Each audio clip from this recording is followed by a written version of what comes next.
this video, I'm going to show you how to create a group on RedNote.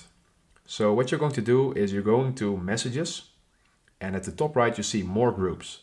We click on that, and here we see the option New Group.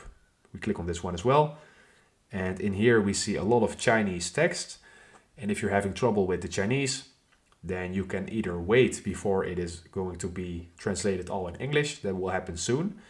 Or when you want to know it now, you can make a screenshot, open up the screenshot, and then select all the Chinese text. Then you click on translate.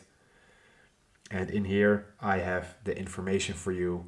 You can pause this video and you can use this simultaneously with your phone. And then you know what is what. So that is a way to create a new group.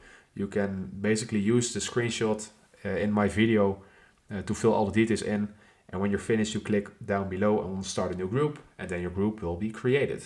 So if this video helped you out, please leave a like and consider subscribing, and then I'll see you in the next one.